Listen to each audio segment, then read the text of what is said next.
Hi, it's Sam Tolbert, Sound of Joy Music Services, and we're on to our next viewer request. Congregational song, I Love the Lord and I Won't Take It Back. Now, I believe the requester is a new musician from their earlier comments, and so I'm going to break this down so that the new requester, this first time requesting a video, and still a novice to the church music scene, we're going to break it down so that they can get something out of it, and then we'll give a little intermediate and perhaps some advanced for the other musicians who are watching. So we're going to go to the key of C because that's a comfortable key for new musicians. Let's just do our C major scale very slowly so that we can teach the concept. The idea is to be able to play the scales and hear the notes of the melody and the chords that you can put with this song. All right, we'll stop right there. Now I'm talking through this, but the idea is that to get you comfortable hearing a scale played before every song. Now the congregational songs are up-tempo, so we're going to do this at an actual mid-tempo speed so that you can build the chords around it. Now, could it be here? Melody-wise, I love the Lord and I won't take it back. I love the Lord and I won't take it back. He has been so good to me. Now that may be congregational friendly because the highest note is the F. But sometimes you'll always have a second singer who will go up here. I love the Lord and I won't take it back. I love the Lord and I won't take it back. I love the Lord and I won't take it back. He has been so good to me. Now, what is the other option? A high singing soprano. I love the Lord and I won't take it back. I love the Lord and I won't take it back. I love the Lord and I won't take it back. He has been so good to. So you have three potential starting places based upon who's leading the song. All are correct. What I generally teach, the number system has you do the 1, 2, 3, 4, 5, 6, 7, and 1 or octave 8, as I call it, because it's from one octave to the next. You can do both in 3 parts. I love the Lord and I won't take it back. Into the 7th chord, I love the Lord. 1, 2, 1, 1. Repeat. I love the Lord and I won't take it back. He has been so good. We'll go with the 7th.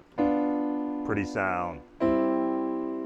Now that what I call is the block chords. The block chords come in handy because you want to be able to establish the melody. You can only establish that with block chords. Now you could do this, the tried and true piano teaching theory. I love the Lord and I won't take it back.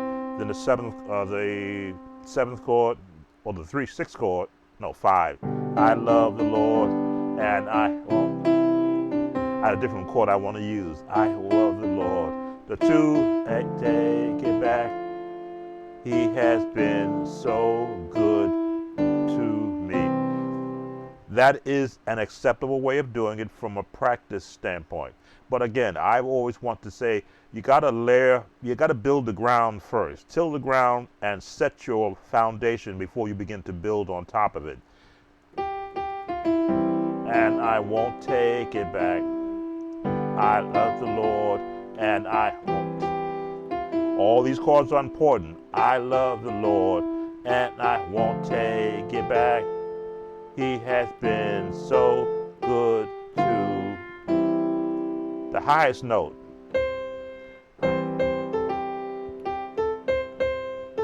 Good training for your right hand scales and melodies and your left-hand chords. I love the Lord and I won't take it back. I love the Lord and I won't take it back.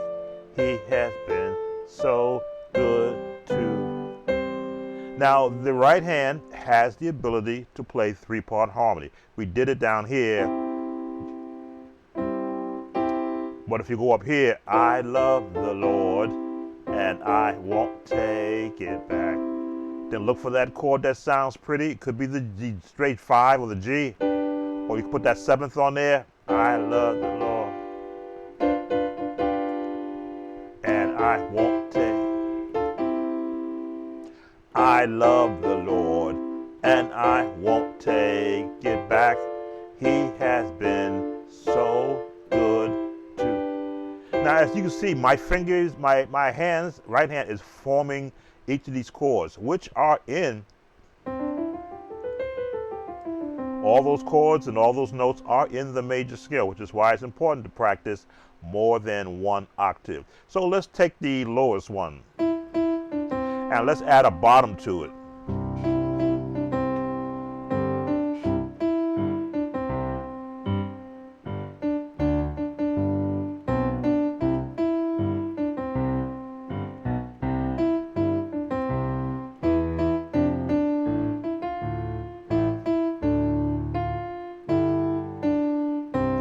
Now you can see I do this method to give me that real gritty full sound on the bass. That could be just go to the umpa.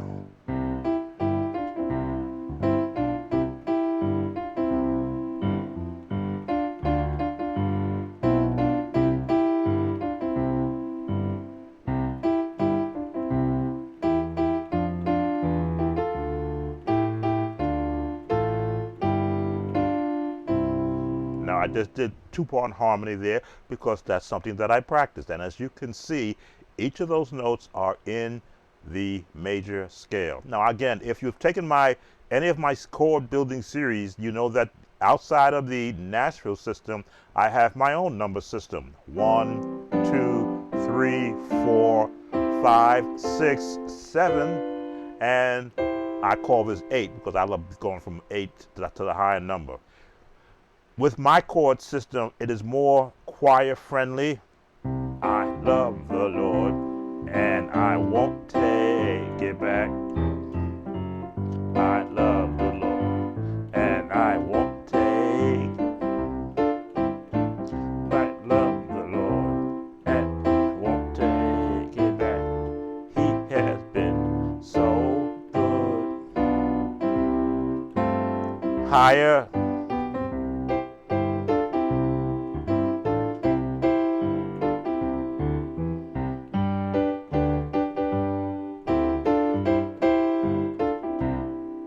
My timing right there.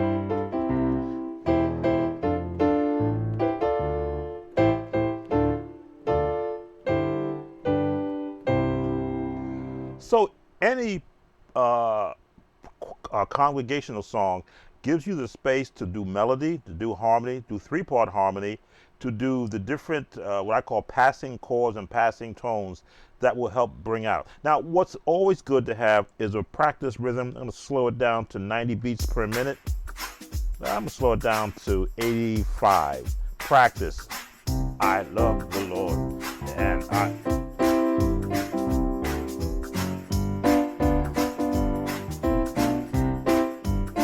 That bottom.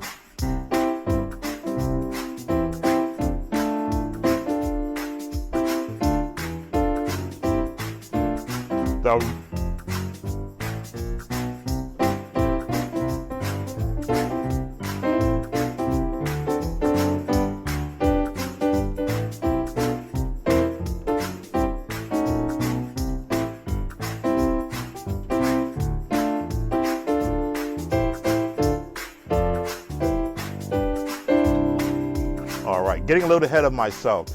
Every time I hear that foot stomping and that hand clapping with that little tambourine in the back, something happens to me musically. But that's where we are building the song from the melody, based upon the scales, the basic chords, which are in the number system, the additional system that I use to support where the melody is going. So this should get our viewer who requested this song going. But now maybe you don't want to play the chords. So we're going to give you some rhythmic music you can put with it.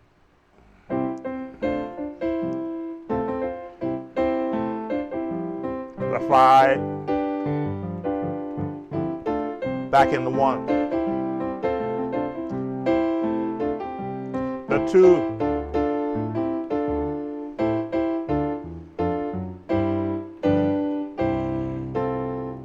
this rhythmic motion is necessary for congregational songs because you have to give that, I'll call it an actual counterpoint musically against what's happening. When they're going that pop, and I won't take it back. I love the Lord, and I won't take it back. Bum, bum, bum, bum. 3, 4, 6, 2, 6, 2, 5. Turn.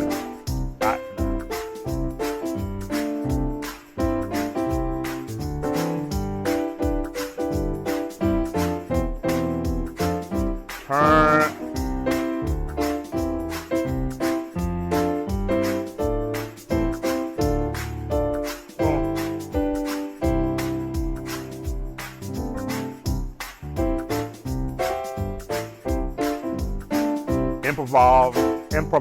Improvisation.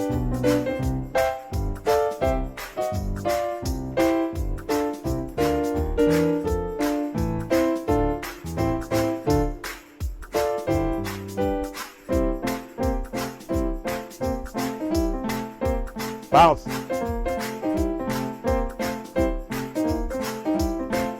Turn.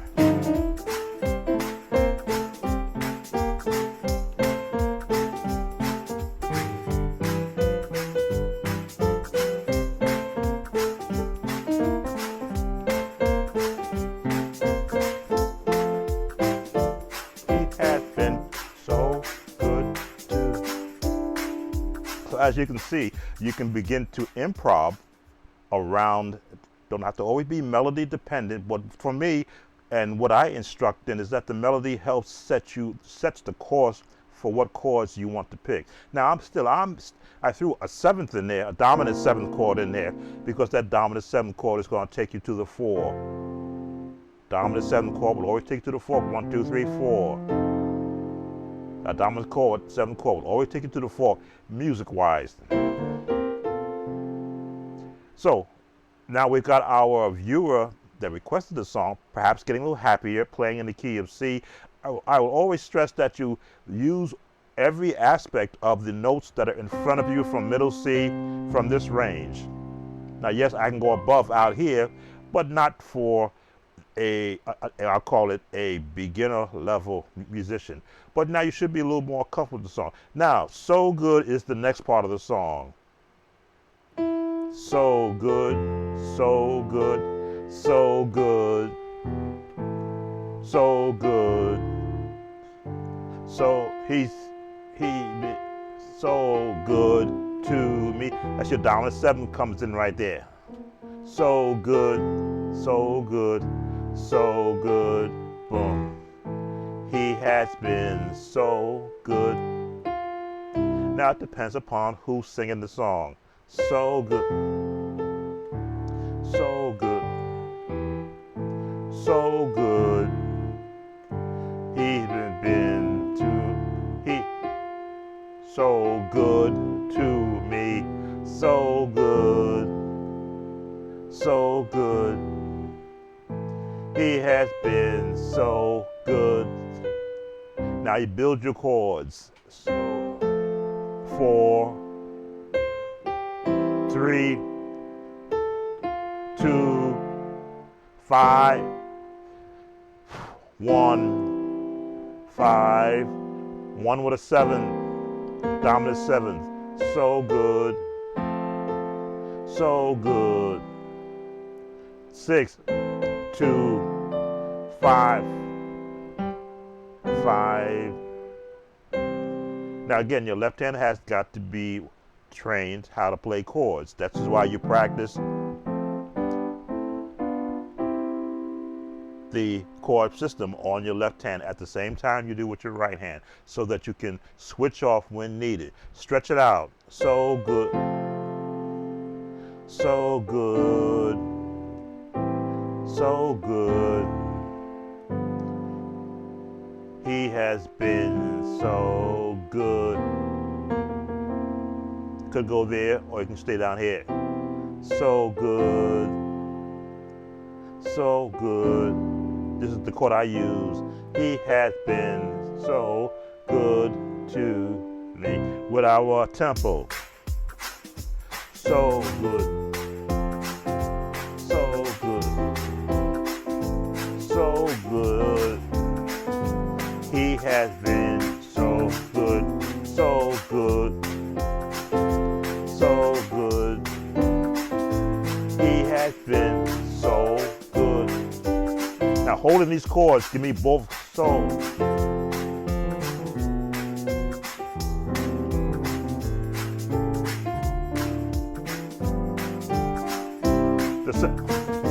So good. Diminished chord, so good. 6, 2, 5. And then of course you have the actual beginning of the song. So for our viewer who requested this song, this is going to get you, these chords will get you through this song in a congregational setting. But for our intermediate to advanced musicians, I know you've been salivating because you want to say, what can I show you in the key of C for this song? If you don't have a jazz, I don't use the term mentality, but a jazz fever, to hear the movement that jazz would give you with this type of song, I'm going to show you for beginner and, for the intermediate and the advanced musicians. Let's find where the melody's going to be. Let's go to all the melodies.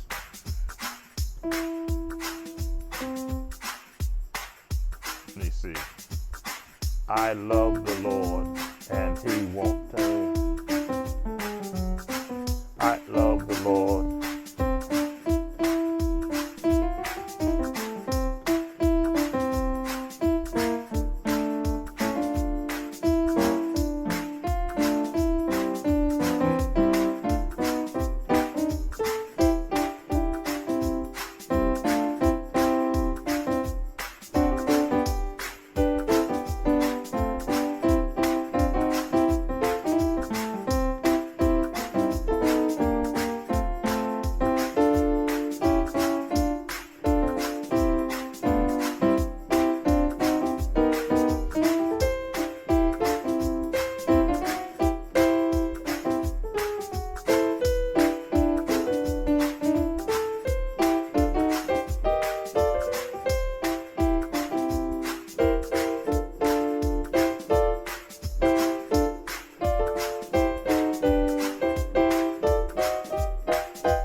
So good.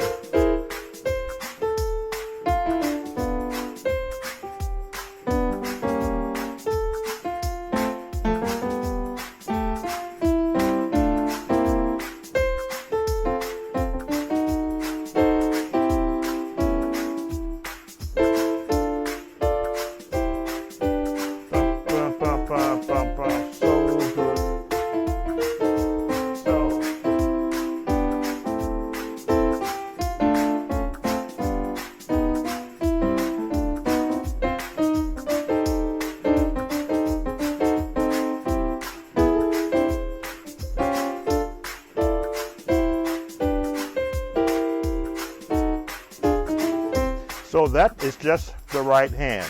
If you've got a good right hand, then there's no problem for you to do chord and do passing tones and movement. You add the left hand.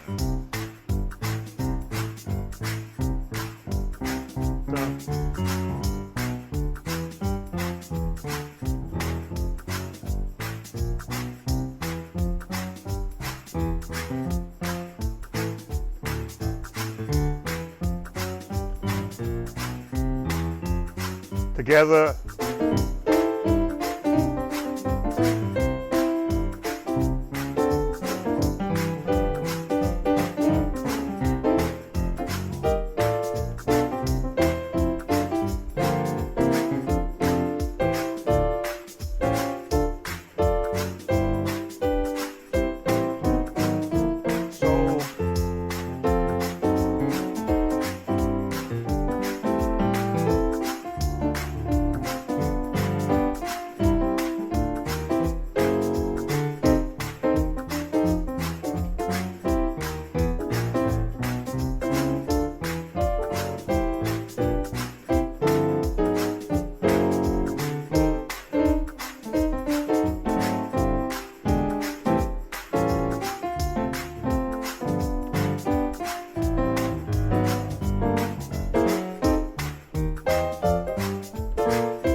Want to do a vamp. Dun, dun, dun.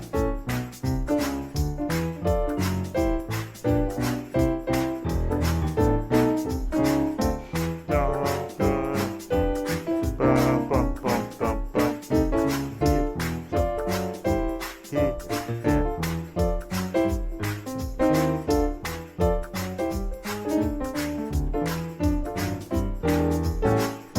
So good.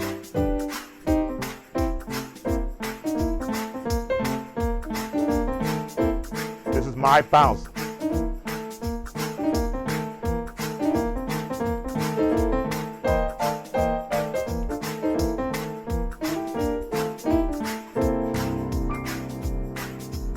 Okay, so that should cover beginner, intermediate, and advanced. Long video, but I wanted to be able to give a full point of view. Each of these techniques can be used on every congregational song. Learn the scales first of the key you're going to be in, and then apply the different techniques I've shown you. Melody, 2-part, 3-part, passing tones, some jazz runs, a good bass left hand. If you don't have a bass player, you develop your left hand by practicing every note that your left hand can get to, so that you can be able to, at will, call out what you want to do.